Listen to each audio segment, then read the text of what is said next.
অন্যান্য বারের তুলনায় এবারের নির্বাচন আরো ভয়ঙ্কর হতে চলেছে। ভয়ঙ্কর সন্ত্রাস হতে পারে এবারের নির্বাচনে। এবারের নির্বাচনও রক্তক্ষয়ী সংঘর্ষ অনিবার্য বলে মনে করা হচ্ছে।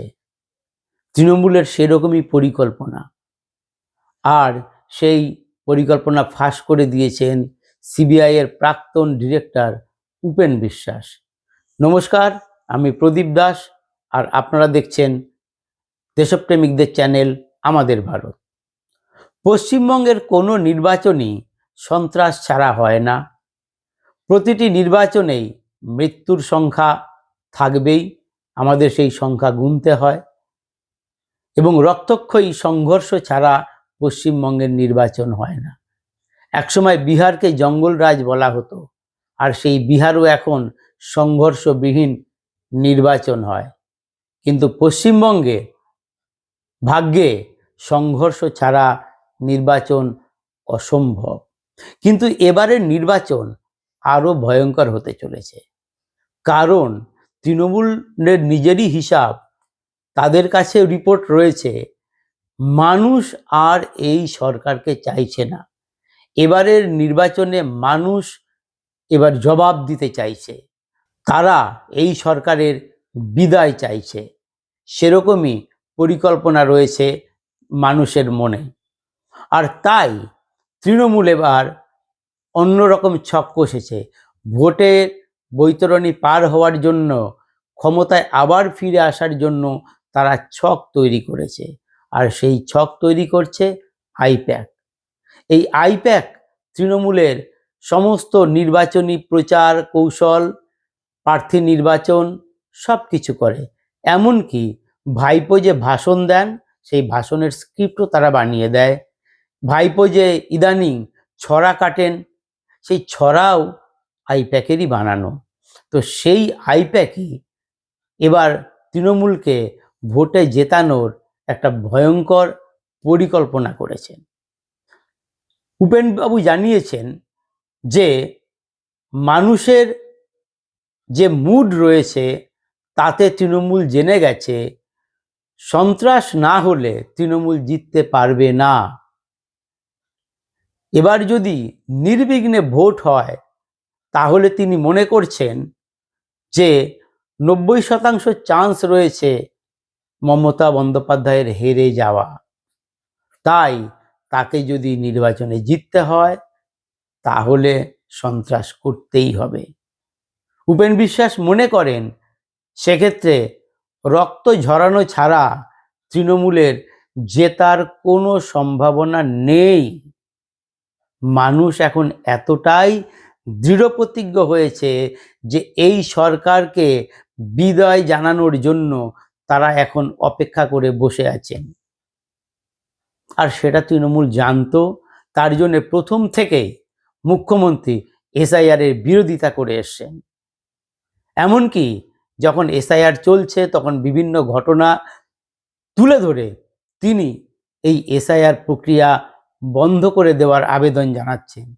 নির্বাচন কমিশনকে বারবার তিনি চিঠি লিখে এই প্রক্রিয়া বন্ধ করার দাবি জানাচ্ছেন। উপেনবাবুর বক্তব্য, যদি এসআইআর প্রক্রিয়া বন্ধ হয়ে যায়, তাহলে তো ভোট হবে না, আর ভোট না হলে রাষ্ট্রপতি শাসন অনিবার্য।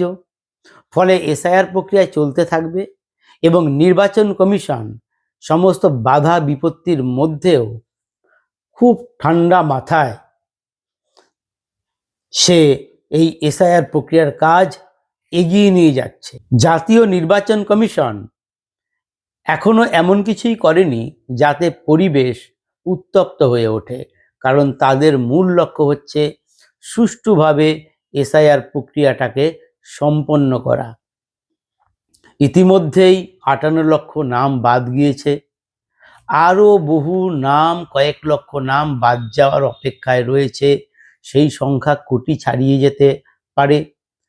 সেক্ষেত্রে তৃণমূলের যে অঙ্ক ছিল, ভোটের অঙ্ক, মৃত ভোটার, স্থানান্তরিত ভোটার, তাদের নামে ভোট দেওয়া, প্লাস অনুপ্রবেশকারী যারা এখানে আছে তাদের দিয়ে ভোট করানো, এবার মৃত ভোটার তো বাদ গেছে, স্থানান্তরিত ভোটারও বাদ গেছে, অনুপ্রবেশকারীরা বাদ গেলে তৃণমূলের আরও ভয়ঙ্কর অবস্থা হবে এবং সেটা বাদ যাবেই, কিছু কিছু হয়তো থেকে যাবে। আর এই জায়গাতে দাঁড়িয়ে জেতার জন্য তার এই রণকৌশল কি? সেই রণকৌশল আইপ্যাকের, আইপ্যাক ঠিক করেছে এইবার ভোটারদের আর ভোট কেন্দ্রে যেতে দেওয়া হবে না, অর্থাৎ বিরোধী ভোটারদের চিহ্নিত করে তাদের বাড়িতেই আটকে দেওয়া হবে, তারা যাতে বাইরে না বেরোয় সেই জন্য হুমকি হোক, তালা বন্ধ করে হোক, তাদের আটকে দিতে হবে। ফ্ল্যাটের ক্ষেত্রে তো আমরা জানি এর আগেও হয়েছে, সেখানে তালা দিয়ে দিলেই আর ফ্ল্যাটের মানুষ বেরোতে পারেন না, কারণ তারা এমনিই নির্বিবাদী, ঝামেলায় তারা যেতে চান না, ফলে তারা ভয়ে জড়সড় হয়ে ঘরেই বসে থাকেন। যদি কোনো ভোটার এর পরেও, হুমকির পরেও যদি রাস্তায় বেরোয়, তাহলে তাকে রাস্তায় আটকে দেওয়া হবে, সেখানে অপেক্ষা করবে তার ঠ্যাঙাড়ে বাহিনী। গ্রামের ক্ষেত্রেও ভোট কেন্দ্রে যাওয়ার আগে রাস্তার মুখে আটকে দেওয়া হবে ভোটারদের, সেখানে থাকবে ঠ্যাঙাড়ে বাহিনী।